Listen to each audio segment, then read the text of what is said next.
In this video, I'll be doing a crash course on trigonometric integrals, trig integrals with tangents and secants, okay?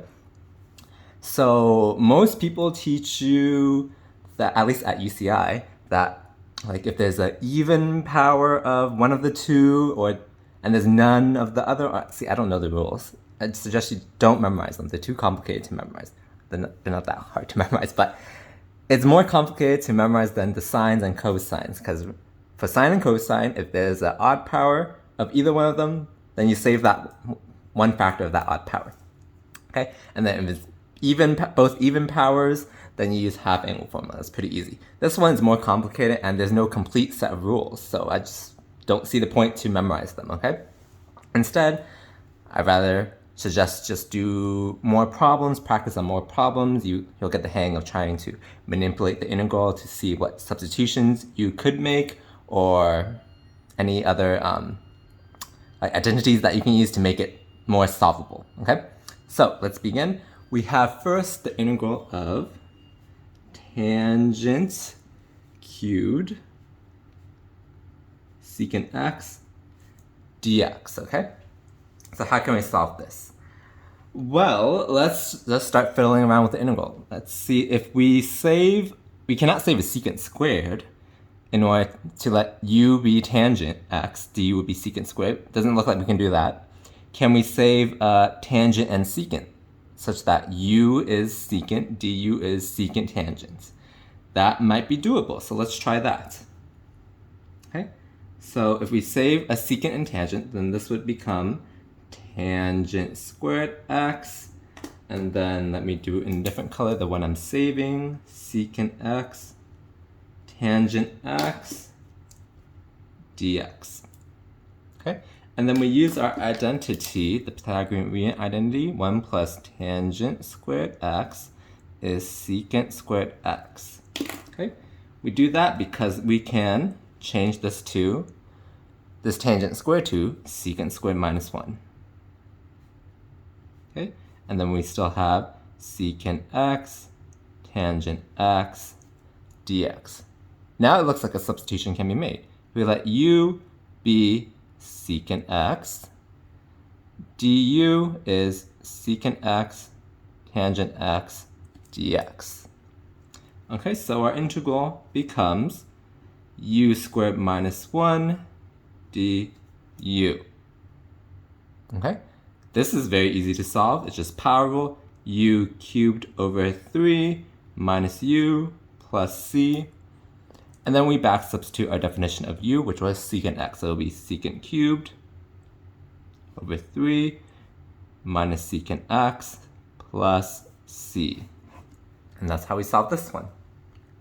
Okay, so we just eyeballed that. Maybe if we save a tangent and secant, then we'll have an even power of tangent left, tangent squared, and then we know that we can change tangent in terms of secant by the identity. So then we were able to make a substitution to make it much easier. Okay, let's move on to the next one. It is integral of tangent squared secant to the 4th d theta. Okay, so how can we solve this one? Can we save like the secant squared? If we do, then we'll have tangent and then secant squared times another secant squared. One of the secant squareds we can change in terms of tangent, then we can substitute. So it looks like that's doable. So let's try it. Okay. So we said we want to save a secant squared. So tangent squared theta, secant squared theta times the one we're saving. So I'll write that in blue, secant squared theta, d theta. Okay. So again, we use this identity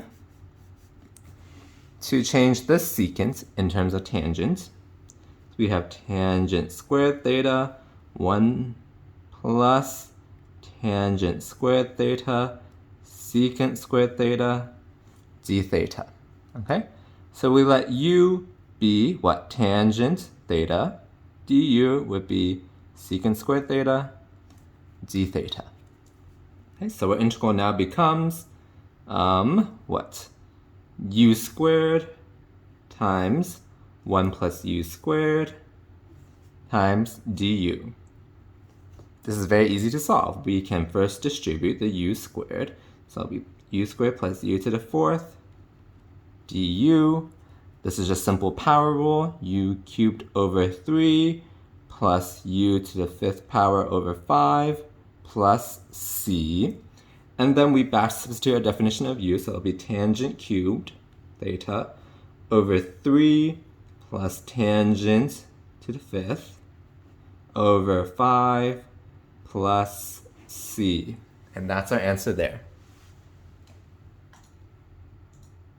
Okay, so here we saw that it looks like we can save a secant squared, then everything's an even power, everything else, so that we can change the secant squared in terms of tangent. So I believe that's one of the rules. If both are even, then you can save a secant squared, and then, yeah, I don't remember the rules. I just rather just play around with the integral and see what I can do.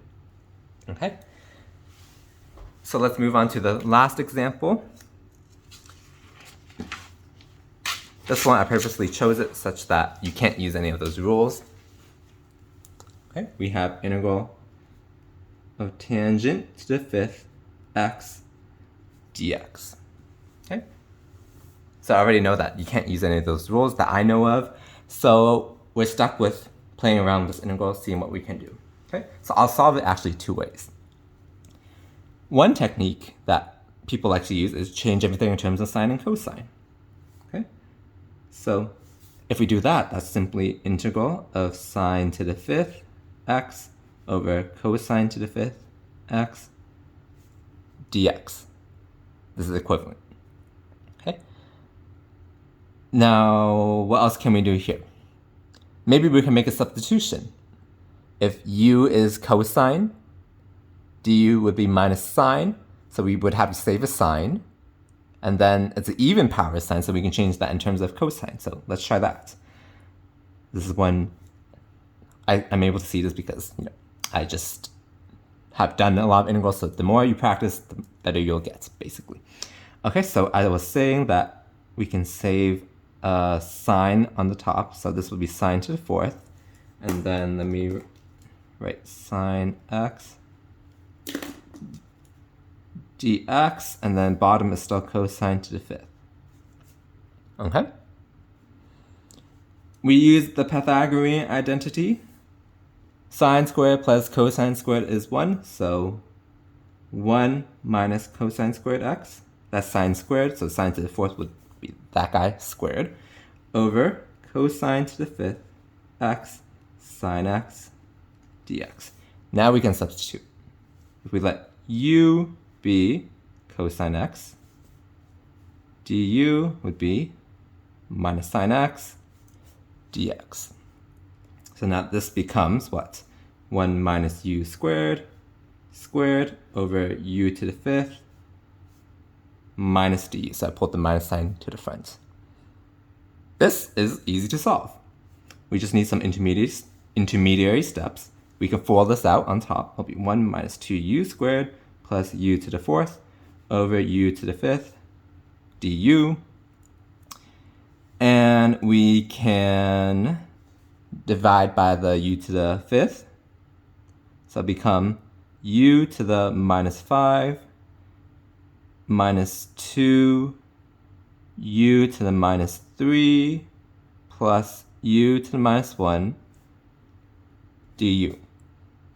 This is very easy to solve. Power rule, this is a log. So minus times this power rule, so it'd be u to the minus 4 over minus 4 minus 2 u to the minus 2 over minus 2 plus ln of u plus c. Okay, so we back substitute our definition. U is cosine. Okay, so this is minus. Okay, let me distribute the minus sign also. So it'll be plus. What was I doing? Back substituting. So actually cosine to the minus 4 would be cosine on the bottom. So we get what? 1 over 4 cosine to the 4th x. Okay. This minus 2 would cancel with this minus 2. That would become a plus then. But then there's another minus sign out here that I'm distributing. So we would get minus 1 over cosine squared x. Okay. And then minus ln of cosine x plus c. You could leave your answer like that, or let me write it as, we can change these in terms of secant. So it'll be 1/4 secant to the 4th minus secant squared. This guy, we can pull that minus sign inside log. Remember properties of log. So it'll be cosine x to minus 1 power. That's the same thing as plus ln of secant x plus c. I'm writing it like this purposely because I'm going to solve it a different way that will give me the same answer. Okay, so that's one technique. You can change everything in terms of sine and cosine if you're more comfortable with that. Okay, and then we get the answer. So let me solve it a different way. Okay, so this is the same integral. Okay, so if I don't want to change things in terms of sines and cosines, what can I do here? Well, if I move out a factor of tangent, so like this, I just moved one factor out. Maybe we can do something with this tangent to the 4th. We can change it in terms of secant. Would that help? That would be 1 plus tangent squared is secant squared, so secant squared minus 1 is tangent squared. So secant squared x minus 1 squared, that would be tangent squared squared, which is tangent to the 4th. Okay? And then what if we FOIL this out? That would be what? Secant to the 4th minus 2 secant squared plus 1 multiply by tangent x dx. Okay, let's distribute this tangent and then we can split up the integrals. Secant to the 4th times tangent x dx. We have a minus 2 integral of secant squared times tangent x dx, and then plus integral tangent x dx. Why did I do that? Well, we can... This one will be easy to solve. If u is tangent, du is secant squared. This guy is also easy to solve. You can substitute, or if you just so you change it to sine and cosine, do a substitution. If you remember what the answer is for this, even better. You should memorize this one. How about this one? How do we solve this one? Well, this one, let me straighten it a little bit. This one, we can save a factor of secant, and then that would be doable. Okay, so let me write it once more. So we want to save a factor of secant and tangent. So secant cubed, and then secant x tangent x dx. So this one, actually, you can sub u as tangent. Du would be secant squared. That works. You can also sub u as secant. Du would be secant tangent. So either way works for that, actually. So minus 2 integral. To keep it similar to this, I'll just do the secant x times secant x tangent x dx. So I'll save the secant tangent so that I can make the same substitution. Plus integral tangent x dx. Okay, so we can let u be secant x. So du would be secant x tangent x dx. Okay, so I'll just do the substitution in my head. This would be u cubed to du, so you would get u to the 4th divided by 4. Okay, I'll back substitute afterward. Minus 2 times, this one you would get u du.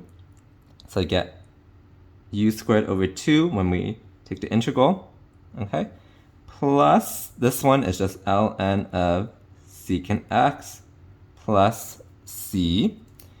And then we back substitute, we get secant to the fourth x over 4.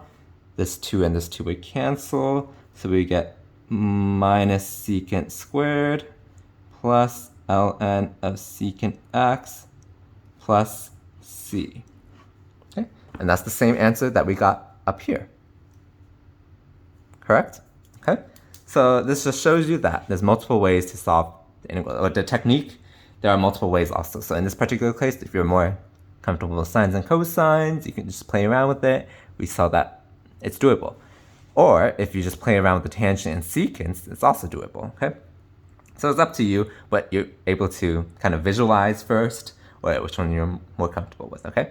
So once again, to recap, don't memorize those rules, just practice on a lot of problems on these tangent and secant integrals, trig integrals, and then you'll get the hang of how to manipulate them to be able to solve them. Okay, so hopefully this helps. If it did, please smash that like button, and also please subscribe to the channel to see and get notified of more crash courses that I'm going to put out. See you in the next one. Bye.